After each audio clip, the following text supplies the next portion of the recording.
पहला पाठ प्रवक्ता ग्रंथ 48 वचन 1 से 4 वचन 9 से 11। तब एलिय्याह अग्नि की तरह प्रकट हुए। उनकी वाणी धधकती मशाल के सदृश थी। उन्होंने उनके देश में अकाल भेजा और अपने धर्मोत्साह में उनकी संख्या घटाई।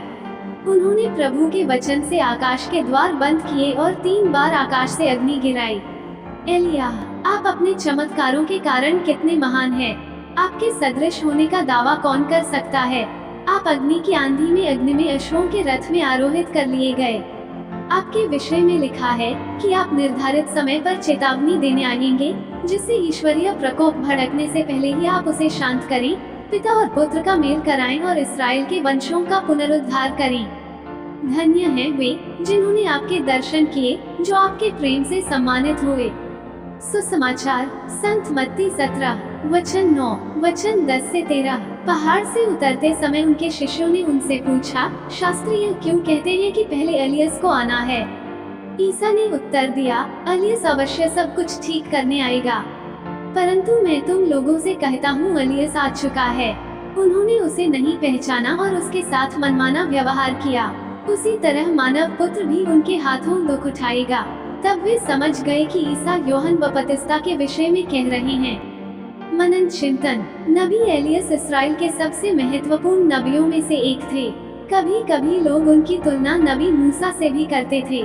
ऐसा माना जाता था कि मसीह के आने से पहले नबी एलियस को भेजा जाएगा ताकि वे लोगों को तैयार करें कि वे मुक्तिदाता को स्वीकार करने के योग्य बने। ये बात हम आज के पहले पाठ में भी देखते हैं और लोगों को यह मौखिक रूप से पीढ़ी दर पीढ़ी बताया भी गया था। और इसलिए आज के सुसमाचार में शिष्य लोग नबी एलियस के आने के बारे में प्रभु यीशु से पूछते हैं। हम जानते हैं कि प्रभु यीशु ने स्वयं इस ओर इंगित किया था कि यूहन्ना बपतिस्ता ही नबी एलियस हैं जो आने वाले थे। बहुत सारे लोग भी इस बात को स्वीकार करते थे कि यूहन्ना का बपतिस्मा ईश्वर की ओर से था।